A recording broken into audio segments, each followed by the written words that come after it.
नमस्कार, आप देख रहे हैं इस वक्त की बड़ी खबर। मैं हूं अभिषेक सिन्हा आपके साथ। आज नामांकन का भी दिन है और आज छापामारी का भी दिन है। एक तरफ नामांकन चल रहा है, गिरिडीह और रांची से प्रत्याशियों ने नामांकन किया, वहीं दूसरी तरफ ईडी की ताबड़तोड़ छापेमारी चल रही है। राशि जो एक नौकर के घर से बरामद हुई है 45 करोड़ रुपए पार कर गई है। जहांगीर आलम, आखिर जहांगीर आलम कौन है? जहांगीर आलम ये कैसा नौकर है? इसके पास 45 करोड़ रुपए नगद पड़े हुए थे, झोले में भर भर कर पैसे पहुंचाए जाते थे, जहांगीर खुद लेकर जाता था। दूसरी तरफ नामांकन का दिन था। बोकारो में आज गिरिडीह के प्रत्याशी चंद्र प्रकाश चौधरी और मथुरा प्रसाद महतो दोनों ने नामांकन किया। वहीं रांची से सबसे कम उम्र की प्रत्याशी यशस्विनी सहाय ने भी नॉमिनेशन कर दिया है। हम पहले आपको सुनाते हैं कि किसने क्या कहा, आपको दिखाते हैं तस्वीरें। देखिए आप पहले नॉमिनेशन की न्यूज 11 भारत की स्क्रीन पर नामांकन की तस्वीरें बिल्कुल साफ। आजसू से चंद्र प्रकाश चौधरी ने नामांकन किया है। 2.5 लाख वोट से जीत हासिल किया था। 2019 में जेएमएम के टाइगर माने जाने वाले जगन्नाथ महतो को पराजित किया था। इस बार मुकाबला मथुरा प्रसाद महतो से है। मथुरा प्रसाद महतो चुनाव में भाग्य आजमाने उतर रहे हैं इस बार जेएमएम के खातिर टिकट से। और तीसरी तस्वीर आप यशस्विनी सहाय की तस्वीर देख रहे हैं। रांची से कई बार के सांसद रह चुके सुबोध कांत सहाय की बेटी हैं, सबसे कम उम्र की प्रत्याशी है वर्तमान लोकसभा चुनाव में, और आज उन्होंने नामांकन दाखिल कर दिया है। उनके साथ महुआ मांझी और प्रदेश प्रभारी गुलाम अहमद मीर साहब भी मौजूद थे।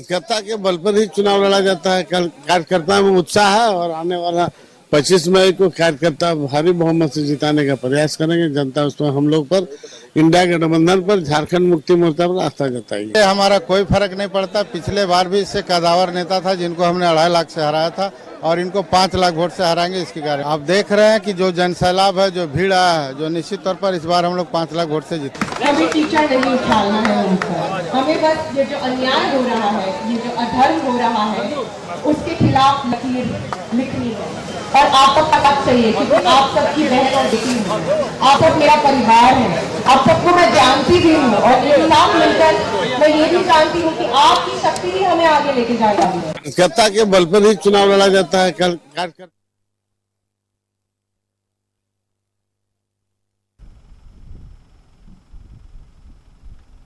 नामांकन दाखिल कर दिया। मुख्यमंत्री चंपाई सोरेन मथुरा प्रसाद महतो के नामांकन में मौजूद रहे और उन्होंने एनडीए पर निशाना साधते कह दिया कि इन नेताओं का अपना कोई वजूद ही नहीं है। एक चेहरा है प्रधानमंत्री नरेंद्र मोदी का चेहरा, जिसके दम पर इनकी राजनीति चल रही है। वहीं बाबूलाल मरांडी की बात करें तो बाबूलाल मरांडी ने मुख्यमंत्री चंपाई सोरेन को आज के ईडी की रेड को लेकर सलाह दिया है। नोटों के बंडल में कई चिट्ठियां बरामद हुई हैं। उन्होंने कहा कि चूंकि चंपाई सोरेन ऐसे व्यक्ति नहीं है, बुजुर्ग व्यक्ति हैं, काफी अनुभवी और सीनियर लीडर हैं, उनके साथ कुछ गलत ना हो, गलतियां दूसरों ने की हैं, ठीकरा चंपाई सोरेन पर ना फूट जाए। नोटों के बंडल में कई चिट्ठियां मिली हैं, कई दस्तावेज मिले हैं जिनकी जांच अभी चल रही है। तो आरोप प्रत्यारोप तेज हो गए हैं। जुड़ते हमारे सहयोगियों के साथ, हमारे साथ रांची से जुड़ रहे हैं विपिन। पहले आपको सुनाते हैं किसने क्या कहा। पास तो कोई मुद्दा नहीं है, मुद्दा विहीन है। वो लोग तो 5 साल कोई घुमा नहीं है। जो जुमला जो 2014 में घोषणा किया, आज 2019 तक एक भी सही साबित नहीं हुआ, सब जुमला साबित हुआ। उसका नाम पर वोट मांग रहा है, अपना नाम पर नहीं है कोई किसी का। इसीलिए हमारा 14 के 14 सीट हमारा इंडिया गठबंधन के पक्ष में है, जीत सुनिश्चित। इसीलिए मैं आप सब लोगों से यही निवेदन कर रहा हूँ, इस राज्य से इन लुटेरी सरकार को, वो गुंडागर्दी करती है ऐसी सरकार को हटाने के लिए सबसे पहले इस लोकसभा की चुनाव में हमें यह संकल्प लेकर के यहाँ से जाना है। गिरिडीह लोकसभा क्षेत्र से यही छाप को 800 पार्टी के उम्मीदवार चंद्र प्रकाश चौधरी जी को जिता करके दिल्ली भेजना है और देश के प्रधानमंत्री नरेंद्र मोदी जी को बनाना है। और आपको खोखले नारों के पीछे वोट लिया जाता है और उसके बाद बाहर के लोग आकर आपकी नुमाइंदगी करते हैं, जिसकी वजह से पार्लियामेंट में आपके जो मसले हैं, वो सनातन कोड का हो, वो रोजगार का हो, वो आपके एसेट्स को बचाने का हो, वो जल जंगल जमीन आपकी हक है वो बचाने का हो, इसीलिए वो बाहर के लोग आपकी बात फिर पार्लियामेंट में नहीं उठाते हैं।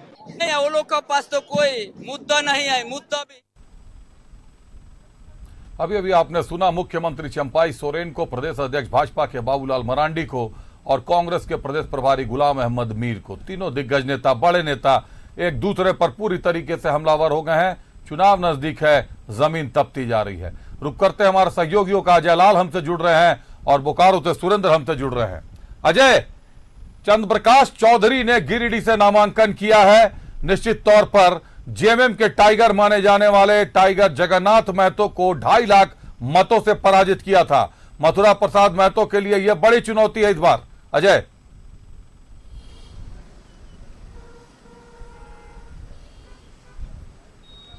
बिल्कुल अभिषेक, देखिए आज यदि भीड़ पैमाना है किसी की सभा का वोट में बदलने का, तो भीड़ के मामले में माफ कीजिएगा झारखंड मुक्ति मोर्चा के लोगों को शायद यह ना पचे, लेकिन भीड़ के मामले में पुस्तकालय मैदान बोकारो सेक्टर 5 निराश कर गया। न्यूज 11 की टीम वहां थी, मथुरा प्रसाद महतो थे, चंपाई सोरेन का भाषण हो रहा था, लेकिन जिस भीड़ की उम्मीद की जा रही थी उस भीड़ ने शायद निराश किया होगा। इसके पीछे की वजह गर्मी आप मान सकते हैं, क्योंकि कई सभाएं होनी थी। तो इस मामले में हालांकि मथुरा प्रसाद महतो का कॉन्फिडेंस, हमारे साथ झारखंड मुक्ति मोर्चा के आप लोग हैं? बिल्कुल नहीं, बिल्कुल झारखंड खतियानी मोर्चा, खतियानी मोर्चा के हैं। बिल्कुल झारखंड इधर आइए खतियानी सर। मोर्चा से हम तो लोग हैं। खतियानी मोर्चा के कई लोग तो झारखंड खतियानी मोर्चा सूर्य सिंह बेसरा के टीम से हम लोग हैं और प्रशिक्षित हम लोग हैं। और ये जो है झारखंड में जो अन्याय हो रहा है, शोषण हो रहा है, ये जो हमारे खनिज संपदा का दोहन हो रहा है, उसके वो सब छोड़िए, क्या हवा है यहाँ का? हवा तो बहुत बेहतर है, हवा यहाँ बदल रहा है। और ये जनता का जो है मांग है, ये सत्ता हो या पक्ष हो या विपक्ष हो, दोनों को यहाँ जनता नकार रही है। और ये यहाँ तीसरा मोर्चा जो है आने वाली है बहुत जल्द, यहाँ पर एक विकल्प बन जाएगी संसद में। चलिए बहुत संसद में क्या हवा है मुस्लिम समाज का? मुस्लिम समाज का हमारे यहाँ क्या हवा जो है, हम लोग का जो टिकट नहीं मिलने के कारण हम लोग अपना अभिषेक, पूरे देश में सिर्फ बसपा एक उम्मीदवार है जिसने मुस्लिम का टिकट दिया है। कांग्रेस ने निराश कर दिया, भाजपा ने निराश कर दिया, आरजेडी ने निराश कर दिया, झारखंड मुक्ति मोर्चा ने सिर्फ वोट दीजिए। जी बिल्कुल वोट बना के रखे हैं हम लोग, ऐसे बात नहीं है। गुस्सा है इस बात को लेकर? जी गुस्सा है। इसी गुस्सा को लेकर नॉमिनेशन हम कराए हैं आज इसी बिल्कुल आज हम नॉमिनेशन कराए हैं। इमाम सफी मेरा नाम हुआ और आप प्रत्याशी हैं गिरिडीह? हाँ सर, गिरिडीह प्रत्याशी मिल गया अभिषेक, इमाम अंसारी, इमाम सफी है अंसारी, बिल्कुल जी सर। क्या मुद्दा होगा? मुद्दा बहुत बड़ा मुद्दा है, झारखंड को बचाना पहला मुद्दा है। और दूसरा जो है स्थानीय नीति, नियोजन नीति 60-40 के विरुद्ध जो आंदोलन हो रहा है उसको आगे ले जाना होगा। बिल्कुल पैसा नहीं, इस बार जो है पैसा नहीं चलेगा और जन बल का यहाँ चलेगा, इस बार धन बल नहीं चलेगा किसी का। जैसे आपने बोला कि मथुरा महतो जी का भीड़ जो है बिल्कुल नहीं हुआ, और ये जो चंद्र प्रकाश चौधरी जी जितना भी भीड़ हुआ पैसे के बल पर हुआ है। और अब जो है यहाँ पर बदलाव की जरूरत है सर। और यहाँ पर सबसे बड़ा मुद्दा है, एक और बता रहे हैं, एक बड़ा मुद्दा जो आपने पूछा है, तो यहाँ मुसलमान वर्ग करीब गिरिडीह लोकसभा में 4 लाख मुसलमान है, लेकिन अजय बने रहिएगा आप हमारे साथ सुरेंद्र जुड़े हुए हैं बोकारो से। एक बार सुरेंद्र का रुख करते हैं। सुरेंद्र, गिरिडीह का चुनावी दंगल बढ़ता हुआ जा रहा है, कहीं ना कहीं मथुरा प्रसाद महतो ने भी नामांकन किया है, दूसरी तरफ चंद्र प्रकाश चौधरी ने भी नामांकन कर दिया है, दोनों की रफ्तार तेज है। क्या लगता है गिरिडीह की जनता किसको पसंद करेगी?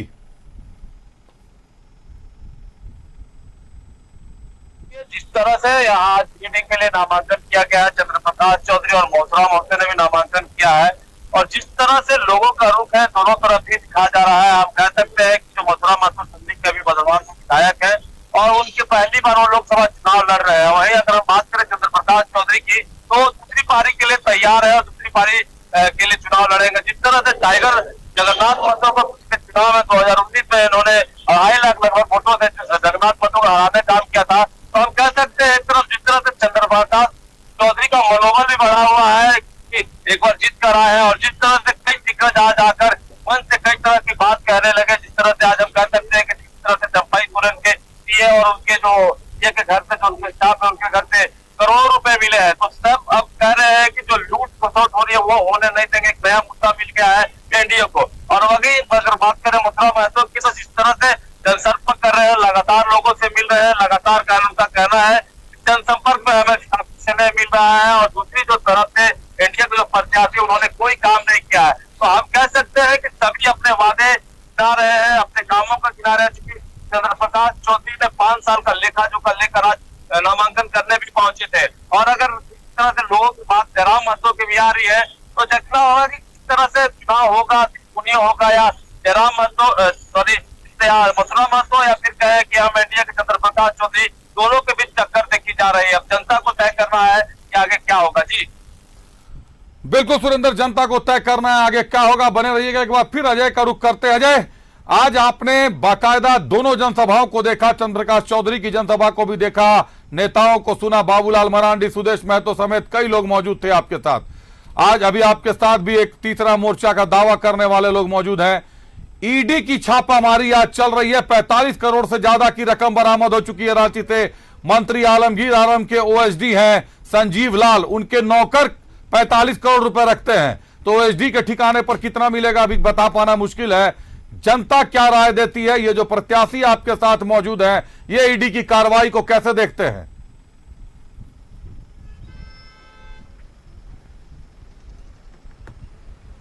बिल्कुल अभिषेक, बिना वक्त गवाए हमारे साथ कुछ लोग हैं, मैं उनसे अनुरोध करूं कि आ जाए, थोड़ा कैमरे में आ जाइए, या फिर मैं ही उधर कैमरा करता हूं, साथ साथ सर आप लोग भी आ जाइए। बिल्कुल लोग यहाँ के लोग हैं, मैं कोशिश करूंगा हमारे सहयोगी कुमार राजा दिखाने की कोशिश करेंगे। सर, जो आज पैसा मिला, जानकारी मिली है 40 करोड़, क्या सोचते हैं आप लोग? हमको इसके बारे में कोई पता नहीं। कोई पता नहीं है, बहुत बधाई। जो 40 करोड़ मिला, इधर आ जाइए सर, क्या सोचेंगे, क्या कहेंगे, बहुत मैसेज आएगा? बहुत खराब, बहुत मैसेज। हम नॉमिनेशन कराने के लिए जैसे ही हम अंदर प्रवेश किए थे डीसी ऑफिस में, तो वहां से हम टीवी में देख रहे हैं कि क्या हो रहा है, और आपके चैनल में भी प्रमुखता से उसे उठाया है, दिखाया है 11 में, बिल्कुल दिखाया है, न्यूज 11 में और तमाम न्यूज में भी आ रहा था, और उसमें बयान भी लिया जा रहा है, आलमगीर आलम साहब का लिया जा रहा है, उनका जो है सचिव का जो है स्टाफ है उसको बिल्कुल जानकारी मिली है। पैसा मिला आज? पैसा हमको जानकारी नहीं जानकारी मिली आपको भैया? हाँ, न्यूज में तो थी, मीडिया में तो देखे, खर्च से आ गया होगा। हाँ, आया तो। दिल पर क्या गुजरा? देखिए, किस पे भरोसा किया जा सकता है, किसी ये दुर्भाग्यपूर्ण बात है, और इससे ज्यादा क्या कर सकते हैं। चलिए, जनता कहीं ना कहीं इसी स्थिति में है कि जब भी पैसे मिलते हैं बड़े, ये जर कहकर निकल जाते हैं कि दुर्भाग्यपूर्ण बात है। हमारे साथ बने रहिएगा जय। हमारे साथ हमारे सहयोगी विपिन भी जुड़ गए, विपिन उपाध्याय। विपिन, सबसे कम उम्र की प्रत्याशी यशस्विनी सहाय ने आज नामांकन कर दिया है। अनुभव और युवा जोश, अनुभव सुबोधकांत सहाय का, युवा जोश यशस्विनी सहाय का। नामांकन का दिन, लेकिन राजधानी में भारी उठापटक रही। ईडी की लगातार छापामारी चल रही है। मंत्री आलमगीर आलम के ओएसडी शिकंजे में फंसते नजर आ रहे हैं। विपिन,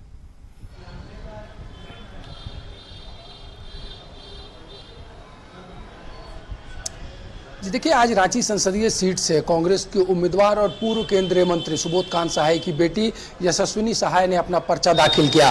नामांकन दाखिल करने के बाद मोराबादी के बापू वाटिका के नजदीक जो कांग्रेस की नामांकन सभा थी, उसमें झारखंड कांग्रेस के इंचार्ज गुलाम अहमद मीर, कांग्रेस प्रदेश अध्यक्ष राजेश ठाकुर, विधायक दल के नेता आलमगीर आलम के अलावा पूर्व केंद्रीय मंत्री सुबोधकांत सहाय सहित कई बड़े चेहरों की मौजूदगी थी। जो लोग मौजूद थे, उन लोगों के बीच सुबोधकांत सहाय, जो कि ये पहला मौका है अलग झारखंड बनने के बाद कि सुबोध कांसा है संसदीय चुनाव मैदान से दूर है और इस बार उनकी जगह उनकी बेटी को पार्टी ने रांची संसदीय सीट से उतारा है।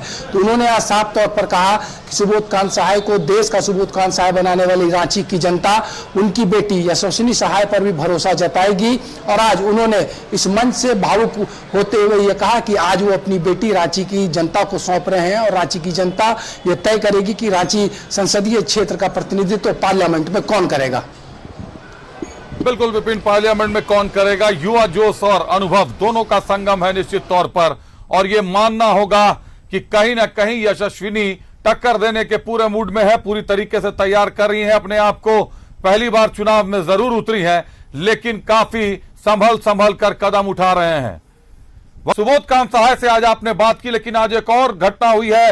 रामटहल चौधरी वापस लौट गए हैं भाजपा में। सुबोध कांत सहाय को कड़ी टक्कर देते रहे हैं, बीच में कांग्रेस में भी आए, आज वापस कांग्रेस भाजपा में लौट गए हैं। क्या लगता है चुनाव को कितना प्रभावित करेगा रामटहल चौधरी का आना और फिर जाना?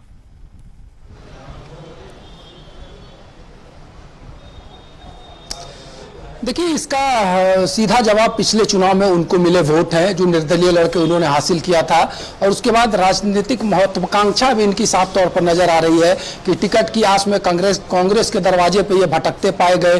कांग्रेस की सदस्यता ग्रहण की, कहा कि हम पार्टी को मजबूत करने के लिए आए हैं, उसके बाद इस्तीफा और अब फिर से बीजेपी। तो ऐसे में राज्य की जनता और रांची के मतदाता भी ये जरूर सोचेंगे कि आखिर अब इस उम्र में इस तरीके के उछल कूद का रामटहल चौधरी को क्या फायदा मिलेगा, या फिर वो जिसके साथ होंगे उसको क्या फायदा दिला सकेंगे।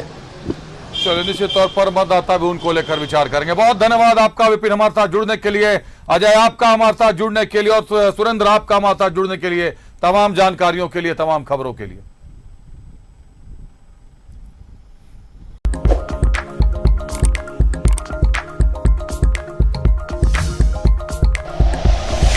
Like and share videos, subscribe करें हमारा चैनल और प्रेस करें बेल आइकॉन। न्यूज़ 11 भारत, सच है तो दिखेगा।